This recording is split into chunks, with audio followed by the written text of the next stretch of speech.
مساء الخير أولى ثانوي. النهارده هنقعد مع بعض كده شوية صغيرين هنتعرف فيها على اللغة الجديدة اللي هتدرسوها في أولى ثانوي إن شاء الله، اللي هي اللغة الفرنسية، لا لانج فرانسيز. في منهج حلو قوي هتدرسوه بسلسلة بقى لها كام سنة معانا، كلوب أدو. كلوب أدو، أعتقد من اسم المنهج نفسه أنتوا شايفين إن كلوب قريبة من الإنجليش. قبل ما ابدا معاكم في حروف، في ارقام، في حاجات كده صغيره نتعرف بيها عن اللغه، تعالوا نعرف ان احنا بنتكلم فرنساوي في حياتنا اليوميه في حاجات كتير قوي واحنا مش عارفين. اكيد طبعا اللي بيتفرج على مسلسلات قديمه، افلام قديمه، هتلاقي ان الطبقه الراقيه بتاعت زمان كانت بتتكلم فرنساوي.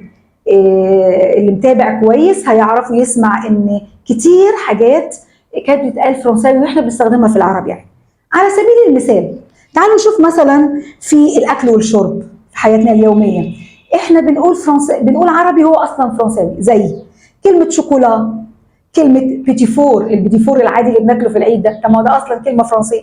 بونبون، كلمه تومات، تارت، الباتيه، كلمه جاتو، باتون سالي.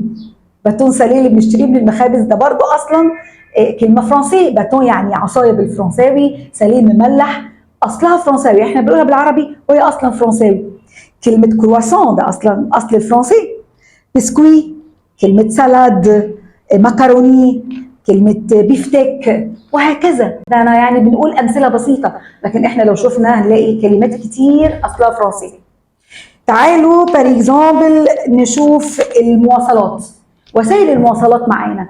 احنا بنستخدم كلمه ايه؟ تاكسي، نستخدم بيس، اوتوبيس، بيسيكلات، موتوسيكلات، نستخدم ترامواي اللي هو القطر بالكهرباء، بنستخدم مترو، نستخدم كلمه توك توك، ما بنستخدمها هي برضه اون فرنسي. كل الكلمات بننطقها عربي اصلها فرنسي. انسويت لو ناخد حاجات في البيت، المعيشه العاديه بتاعتنا في المنزل، ايه عندنا في البيت بننطقه فرنساوي اصلا؟ كلمه بالكون هي البلكونه، كلمه صالون، كلمه انتري المدخل بتاع الشقه او العماره، كلمه بار اكزامبل كنبيه الكنبه بس بندلعها شويه، تابلو اللي حاطينه على الحيطه، اباجور الاباجوره، فاز، لامب اللمبه، وهكذا وهكذا. تعالوا ناخد امثله تانية. بار اكزامبل في اللبس، الملابس اللي بنلبسها احنا بننطقها فرنساوي واحنا برضه مش عارفين اللي احنا اصلا بنتكلم فرنسي.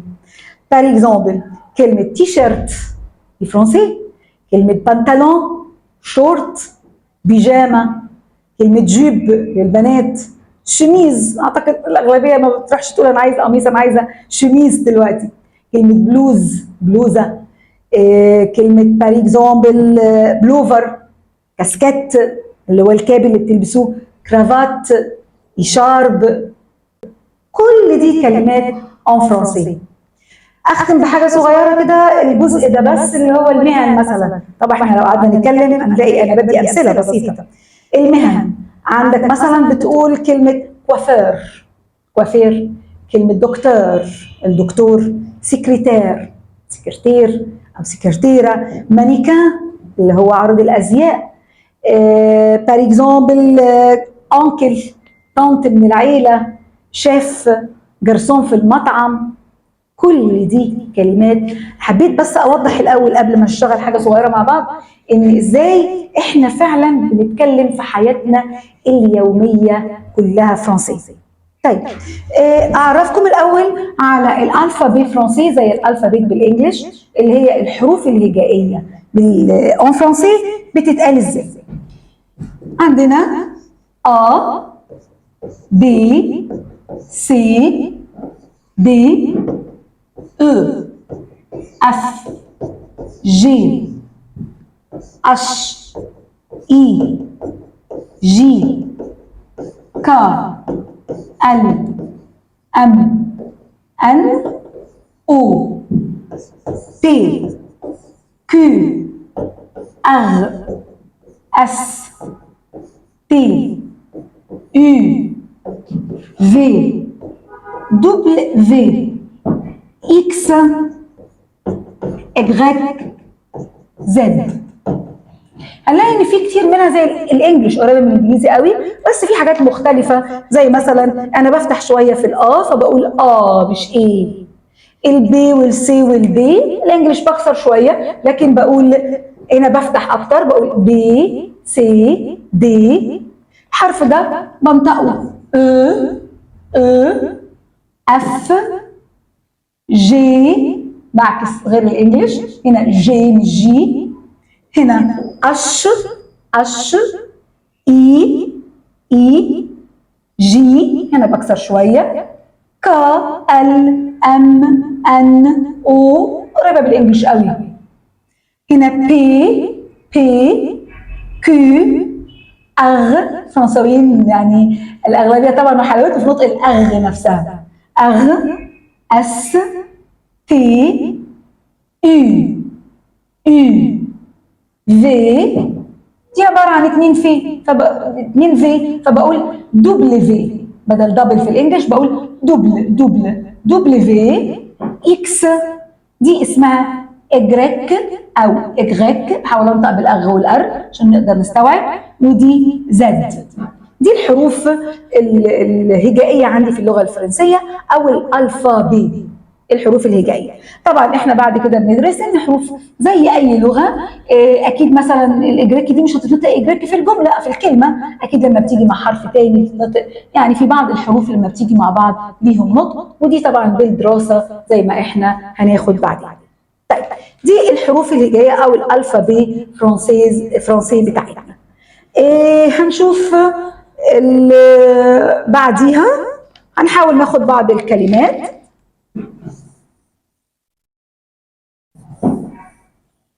تعالوا كده نشوف التحيات. فار اكزامبل، احنا عارفين ان اصلا احنا بنقول كتير تحيات واحنا مش عارفين. تعالوا نشوف فرنسيه وبنسمعها في الافلام والمسلسلات. طيب لما اجي اقول لحد صباح الخير الصبح، هقول له ايه؟ بونجور. طيب هقول له مساء الخير بالليل، اقول له بونسوار. تصبح على خير، خلاص رايح انام، وبنسمعها كتير في المسلسلات برضو عندنا. اقول له بون نوي، بون نوي. مره تاني يبقى اقول له بونجور، بونسوار، بون نوي. هاجي بار اكزامبل بين الاصدقاء في الشارع كده، لما بتشوف حد مش هتقول له بقى صباح الخير، انت بتقول له هاي صاحبي كده، فهتقول له ايه؟ سالو سالو سالو. فار اكزامبل قابلت حد، فحد بيعرفك بيقول له ده فلان، هتقول له مرحبا اهلا بيك اتشرفت. هقول له انشانتي، بنسمعها شانتي. طبعا لما هندرس اللغه هنعرف ايه الشرطه اللي فوق دي، اسمها شرطه لسه بنقول عليها، بس ان فرنسي بنسميها اكسون. وانا عارف انها بتفرق في النطق معايا. يبقى مره ثانيه الاربع كلمات عندنا: بونجور، بونسوار، بونوي، سالو. طبعا هنتدرب مع بعض على الحروف اللي مش هنطقها، وهنقول انشانتي، تشرفت بحضرتك. طيب لما اجي ناخد شويه في التحيات، لان دي اكتر حاجه احنا في سنه اولى، منهج سنه اولى حلو قوي جميل. عندنا السلسله بتاعتنا اللي هي كلوب ادو، في اولى وثانيه وثالثه زي بعض. في كل سنه احنا هندرس 4 يونيتات فقط، 4 يونيتات، 4 يونيتات. كل يونيتي هناخد فيه 3 دروس بيخدم الماده. وعايزه افهمكم من اسم المنهج بتاعنا السلسله كلوب ادو في بلوس، تكمله الاسم بتاع السلسله، نادي او مجموعه او منتدى. فبنعرف مثلا ناخد مجموعه الفصل، مجموعه الرياضه، مجموعه في ثالثه الاكل، مجموعه الاساس والحاجات اللي موجوده عندي. فهي مجموعات بناخدها. فكلمة كلاب ديت هناخدها برضو في المجموعات دي على حسب كل وحدة هندرس فيها ايه. فاحنا عندنا كل سنة فيها 4 وحدات بس، كل ترم بناخد فيه وحدتين. فرنساوي بسيط لذيذ، مادة جميلة كده، ومادة راقية طبعا زي ما احنا عارفين. دايما الطبقات اللي هي الارستقراط شوية هي اللي كانت بتتكلم زمان اللغة الفرنسية. طيب اكمل معاكم حاجه صغيره عشان حتى نعرف بس حته صغيره في التحيات. احنا قلنا بونجور، بونسوار، بونوي، سالو، اونشانتي. طب انا عايزه امشي، انا جيت دخلت على الناس قلت لهم بونجور الصبح، بونسوار وهكذا، انا هسيب الناس وهمشي، هقول لهم مع السلامه. يعني مع السلامه اكيد برضه سمعناها كتير في التلفزيون، كلمه او ريفوار، او ريفوار. عايزه انطقها بالاغ هقول او ريفوار، او ريفوار، ألذ طبعا واجمل بالاغ. هقول له بار اكزومبل ا توتالور، ا توتالور، الى اللقاء. طبعا في كلمات تانية لما هندرس كتير، انا بدي امثله مش اكتر. وانت قاعد في المطعم بيجي الجرسون، جرسون اصلا اسمه جرسون برضو عندنا، يعني انا لو جيت مثلا هندي الجرسون في المطعم او في الكافيه هقول له جرسون سيل فو بلي، سيل فو بلي زي بليز بالانجلش عندكم اللي هو من فضلك، باردون سيل فو بلي. يبقى جرسون هنا هنعرف بعدين ان هي جرسون اللي في المطعم او بمعنى ولد، هنعرف ليها اكتر من معنى. جرسون سيل فو بلي من فضلك، بيقدم لك حاجه فبيقول لك بون ابيتي. بون ابيتي بنسمعها كتير عندنا، يعني بالهنا والشفا، اسمها بون ابيتي، بون ابيتي. يبقى انا دلوقتي طبعا دي حاجه مختصره جدا، انا بعرفكم، احنا النهارده بنتعرف على الفرنساوي مش بندرس او بناخد المنهج، فاحنا بنقول بعض التحيات اللي ممكن نستخدمها في حياتنا اليوميه، زي بار اكزومبل بونجور صباح الخير، بونسوار مساء الخير، بونوي بونوي ليله سعيده صباح على خير، سالو بين الاصدقاء هاي، انشانتي تشرفت، انشانتي. خدنا او ريفوار اللي هي الى اللقاء، انا هسيب المكان وهمشي هقول لهم او ريفوار، اقول لهم ا توتالور.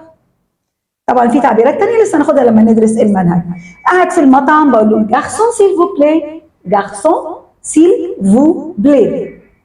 هيجي يقول لي قدم لي الطلب وهيقول لي بون ابيتي مدام، بون ابيتي مادموازيل، بون ابيتي مسيو. واحنا اصلا بنقول الالقاب دي، واحده مش متجوزه بنت هنقول لها مادموازيل، مادموازيل.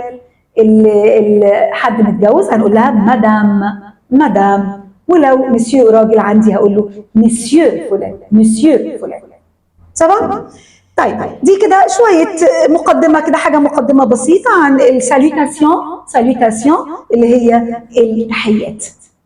ممكن ندي حاجة تانية صغيرة، فار اكزامبل احنا عارفين ان في سنة أولى تأسيس يا جماعة، انتوا منهج سنة أولى أنا بأسسك، منهج سنة أولى مش بتدخل على طول كده وانت طبعا دي لغة تانية لسه انت مش عارف حاجة، فاحنا بنأسسك، المنهج معمول عشان كده، فبنديك من الصفر، بنديك نطق الكلمات، الحروف، الأرقام، ازاي تكون جملة، ازاي تجاوب، ازاي نعمل. طبعا لو حد عنده ثانويه عامه او حد كان عنده اولى، حد خد فرنساوي هيعرف ان الامتحان الاغلبيه شوازي اختياري، بس بيجي في الاخر عندي حاجه اسمها ايميل وموضوع بكتب فيه جمل، احنا عندنا بنكتب جمل بسيطه 4 5 جمل، احنا عارفين دي لغه ثانيه لسه علينا، حاجه انت مش متاسس فيها في اعدادي ولا ابتدائي، فطبعا هو بيراعي الحته دي كويس في المنهج بتاعه. فما تخافوش، انتوا في سنه اولى بتدرسوا من الصفر يا جماعه، من اول حاجه. انا عارف انك لسه ما تعرفش خالص فرنساوي، فانا بديك من الاول، باسسك في المنهج، بخليك تعرف تطلع من سنه اولى انا بعرف اكتب جمل واعرف اكتب موضوع واعرف اعمل كل حاجه اون فرنسي. تعالوا ناخد حاجه صغيره تانية نعرف بيها الفرنسي، الشيفر او النومبر اللي هي الارقام، النومبر. تعالوا ناخد النهارده من كام مثلا، ناخد من 1 ل5 حاجه صغيره، 5 ارقام كده صغيرين نعرف ننطقهم، علينا في سنه اولى، في منهج سنه اولى هندرس الكلام ده كله بالتفصيل. عندنا ان، دو، تخوا. طبعا عندنا اليوتيوب اغاني كتير، ولو اي حد كتب الالفابي، كتب اغاني، كتب ده ناس حافظه اصلا اغاني باللغه الفرنسيه كتير، هيلاقي ان النطق ده كله موجود. يعني سهل ان انا الاقي مرجع كويس لنطق اللغه الفرنسيه. 1 2 3 4 5.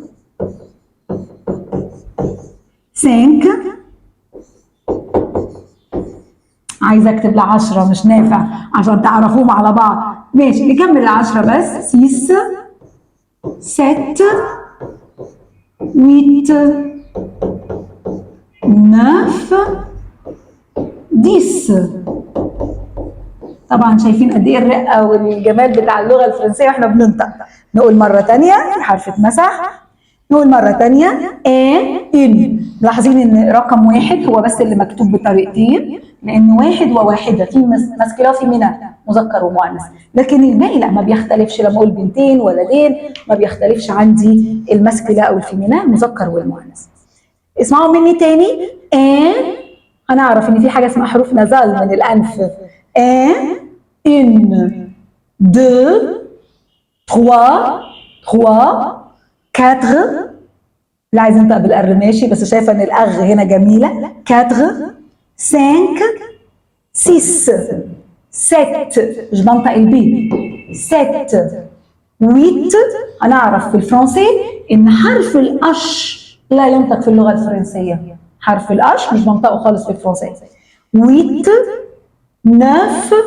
1 2 3 4 5 6 7 8 9 10. سوا. يبقى اخذنا تعرفنا شويه برضو على الارقام باللغه الفرنسيه، عرفنا تحيات، عرفنا الالفابي. دي مقدمه كده بسيطه. طبعا اللغه لازم اعرف معلومات عنها، معلومات عن فرنسا. ايه علم فرنسا؟ بيتكون من كام لون؟ ايه الرمز بتاع فرنسا؟ ايه الاثار اللي موجوده في فرنسا؟ ايه هي؟ اعتقد ناس كتير عارفه ان اشهر حاجه موجوده لا تور ايفل، برج ايفل. عارفين الموزي ايجيبسي، الموزي دو لوفر، متحف اللوفر، وعارفين قد ايه موجود فيه اثار كتيره مصريه يعني. عارفين مثلا الارك دو تريومف اللي هو قوس النصر. عارفين الشانزليزيه اكيد، يعني ناس كتير شارع شانزليزيه واشهر الماركات اللي موجوده. عارفين بار اكزومبل لو نشوف بعض الاثار زي الاوبيليسك، مسله مصريه هناك مشهوره قوي قوي وفيها حاجات فرعونيه معموله. عارفين بار اكزومبل قلنا الموزي دو لوفر وقلنا الشانزليزيه. يعني لازم يكون لينا ثقافه باللغه اللي هندرسها. عارفين طبعا ان قد ايه كام دوله دلوقتي بتدرس اللغه الفرنسيه وداخل فيها الفرانكوفوني، التحدث باللغه الفرنسيه. لو ندخل ونعمل سيرش كده هنلاقي ان الفرنساوي لا مكتسح دول كتير، بلاد كتير بتتكلم في الفرنساوي. عارفين الفرنساوي برضه هيدخل من اعدادي، يعني ده الحاجه الجديد، البروتوكول اللي معمول جديد مع الوزير والدوله الفرنسيه ان الفرنساوي هيدرس من السنه الجايه ان شاء الله في المرحله الاعداديه. اتمنى ان انا اكون وصلت يعني شويه كده صغيرين. احنا قلنا النهارده احنا مش بندرس، احنا بنتعرف ايه هو اللونج فرانسيز، ايه اللغه الفرنسيه بتاعتنا. شفنا نطق الفرنساوي ازاي، شفنا ان الفرنساوي احنا بنتكلمه زي ما قلت في اول المحاضره، ان احنا بنتكلم فرنساوي في حياتنا، في اكلنا، في شربنا، في مهننا، في اجهزه اللي جوه البيت. اصلا احنا بنقولها، ده احنا واخدينه من زمان، مقتبسينه من الفرنساوي. يعني احنا بنتكلم لونج فرانسيز في حياتنا بصفه عامه. اتمنى تكونوا استفدتوا او خدتوا يعني بعض المعلومات الصغيره البسيطه عن الفرنساوي، وان شاء الله اشوفكم بقى واحنا بندرس اللغه الفرنسيه بالتفصيل. au revoir.